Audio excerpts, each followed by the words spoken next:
大家好，欢迎来到我的频道。每年的3月底到4月初的这段时间，这条道海棠花开了，有很多帅哥美女来这条道上来拍照。我今天也过来溜达一下，正好一会儿连聊聊索尼昨天发布的那台 ZV-E1那台全画幅的 Vlog 相机。昨天看完那个官方视频吧，觉得那台相机确实是挺不错，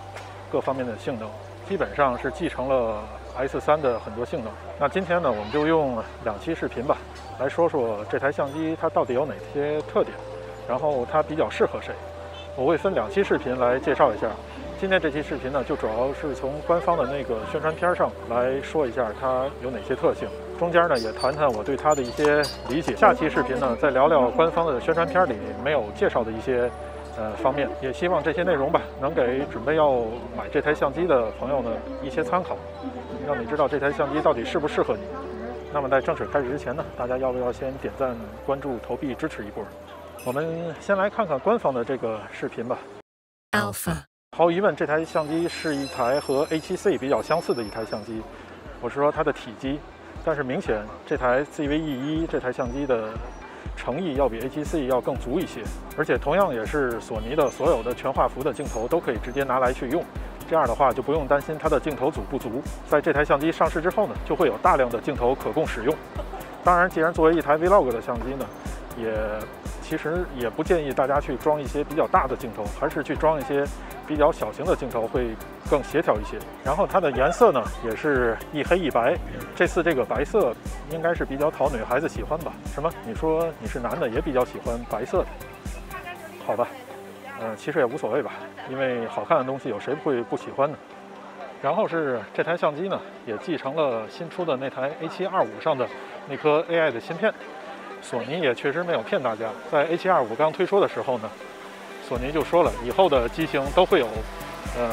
附带那颗 AI 芯片。然后这次的 AI 芯片呢，不单单是在对焦上会起到一定作用，在其他方面呢也会起到一定作用。这个在视频的后边会有明确说明。同时呢，因为这台机器的体型比较小，所以在旅游的时候呢，可以没有什么负担的装入包中。在携带的时候会非常的方便。它的造型其实跟那台 A7C 比较相似，但是大小好像比 A7C 略大一些，但其实它的总体体积还是比较小的。在机身的上面呢有一个录像键，这个应该跟其他的机器差不多，这个位置也比较好，摁起来会比较方便。同时它也有像 A7M4 或 A725 一样的这个模式切换的拨钮，这样的话可以在照相、录像和慢动作的模式之间来回去切换，它的设置也可以直接切换过来。其实我们如果说用相机既拍视频又拍照片的时候，有时经常会发生一个问题，就是说在视频那边调好的参数，切换到照片的时候，它的参数就变了。有时候在比较忙的时候，你可能会忘记去调节了。所以有这个视频、照片，还有说慢动作这个拨盘的话呢，就可以比较方便的切换，也不用担心这个参数会被冲掉。不过比较遗憾的是，它这个拨盘呢，还是像 A7M4 和 A725 一样，它把视频的这个位置呢放在中间的位置，这样的话经常容易一拨的话，容易拨到慢动作那个位置上去。所以如果说未来在索尼的机器上能够加入这个自定义按键或者说自定义位置的功能呢，会更方便一些。好，我们换一个地儿吧。然后就是它的这个电动拨杆的按钮也在这台机器上得到了保留。这样的话，如果搭配索尼的那颗1635 PZ 电动头的话，就可以用这个拨杆去控制它的电动变焦。然后就是这款相机它带有一个一键背景虚化的功能。其实这个功能说白了，它就是直接把镜头的光圈调到最大值，同时自动调节它的快门速度和感光度，以使曝光达到正常。这个功能最好是配合一些光圈比较大的镜头来使用，效果应该会更好一些。这个功能应该对于新手小白来说的话，算是比较人性化的一个功能。但是如果说你平常拍视频的时候呢，就大部分时候用手动去拍的话呢，其实这个功能它的意义倒没有那么大，更多的是面向新手小白的一个功能。然后这个显示产品参数设定的按钮，应该是把现在设置相机的一些参数显示在屏幕上，然后去调节吧。这个功能我还不太确定，如果有知道的小伙伴也可以打在公屏上或评论区。下边这个功能好像比较有用，就是虽然它是一个小细节吧，就是在机身的前面呢有一个红色的指示灯，在录像的时候呢是可以看到那个红色的指示灯是亮起的状态。对于被拍摄者的，有时候他没有办法去看到这个液晶屏幕，这个时候就可以通过这个小亮光呢来判断此时是正在录像中。这个小细节其实还是比较不错的，应该给索尼点赞。现在是4点50了，人还是这么多。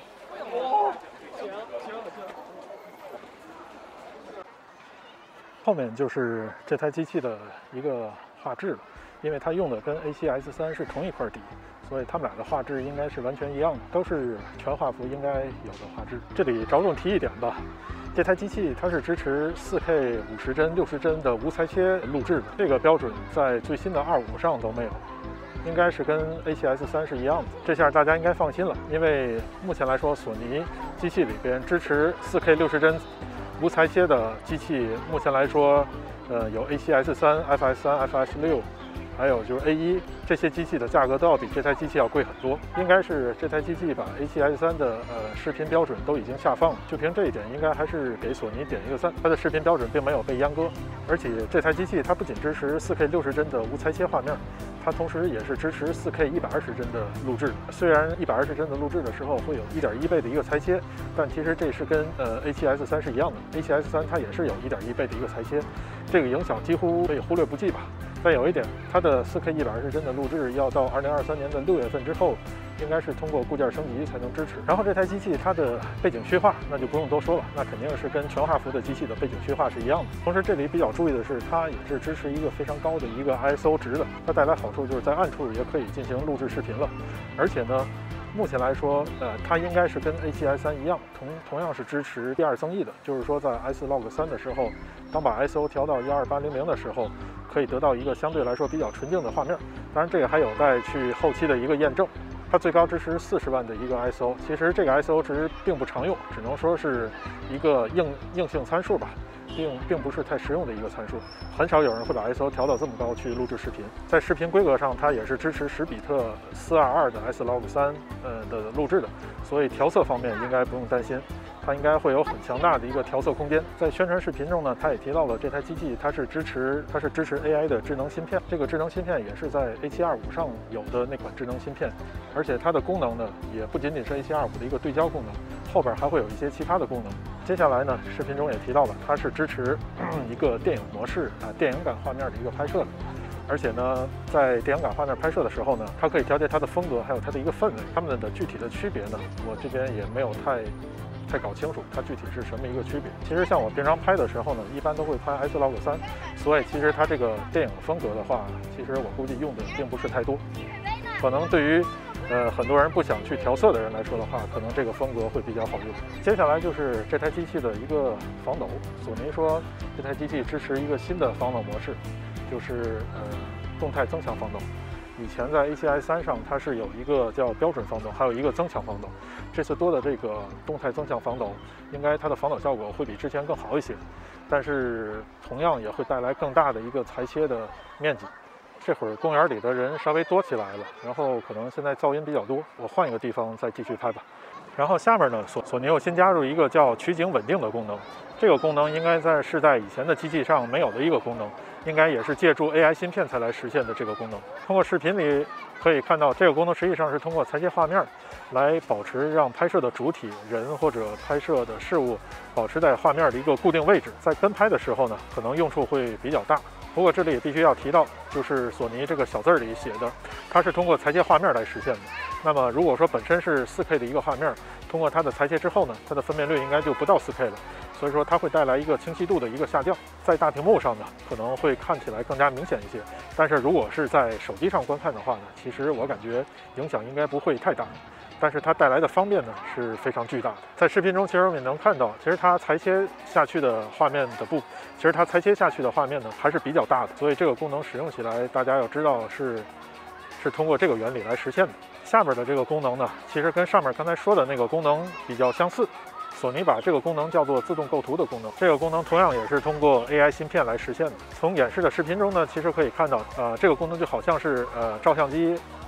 会根据人物的移动而变换角度和方向，来达到一个跟踪人物的效果。实际上呢，照相机的位置和角度并没有发生任何变化，它就是拍摄一个4K 的一个画面。相机只是通过内部的 AI 芯片呢找到主体，然后呢裁切一个固定比例来跟随这个主体，就是说它的面积实际上相当于也是对画面进行一个裁切来实现的。换句话说呢，就是只要拍摄的主体呢在这个整体的画面范围内呢，就可以实现这个类似于跟随的一个效果。当然，可想而知，这种效果它带来的结果也是带来一个画质的降低。当拍4K 分辨率视频的时候呢，可能这种方式还不是太明显。但是如果你是拍一个1080P 的视频呢，这种裁切还是比较明显的。当然，这种应用可能更多的是应用在像直播带货啊，或者说一些直播跟踪人物移动的一些画面，或者说介绍产品。同时，这里索尼还演示了一下，当画面中有2个人物的时候呢，你可以通过点击屏幕中的人物，来让它的跟踪的主体发生一个变化，来达到一个类似于运镜的一个效果。相当于是这个功能，其实上对于不想做太多后期处理的人来说呢，是非常不错的一个功能。然后接下来呢，视频中又提到了这款相机呢，它带了一个和以前不一样的麦克风。这个麦克风它是支持前指向、后指向还有全指向，这就和索尼近期推出的一些插在热靴上的麦克风是一样的。可以实现根据不同的场景实现不同的用途。比如说，我有人在相机的后面就可以使用一个后指向的收音效果。但这里也要说一下，虽然它索尼带了这个麦克风，增加了很多新的功能，但是它的音质大家也不要对它的音质抱有太高的一个期望，因为它毕竟也是机器内置的一个麦克风。如果想获得一个比较好的收音效果的话，也是必须要外接一些麦克风来实现的。OK， 这些就是官方视频里讲的这些东西。可以这么说，这台机器作为一台 Vlog 相机的话，还是非常非常的强的。而且我看了一下它的重量，它好像要比 A7S3 要轻。它比 A7S3 要轻210克左右，接近于一个 iPhone 13 Pro Max， 所以说它的重量轻了，带出去也更加的便携。那既然这样的话，这台机器是不是就可以无脑购买了呢？如果你手中已经有 A7S3 的话，有没有必要去更换成这台机器呢？如果你对这些感兴趣的话呢，可以关注我的账号，我将在下期视频中去讲一些在官方视频中没有提到的一些东西。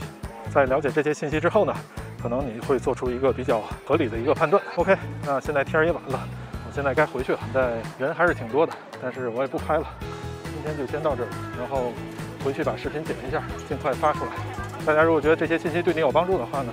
也希望可以点赞、投币、收藏、关注。然后如果你们点赞多的话呢，下一期视频我就会更早的放出来。OK， 那就先这样，下个视频见。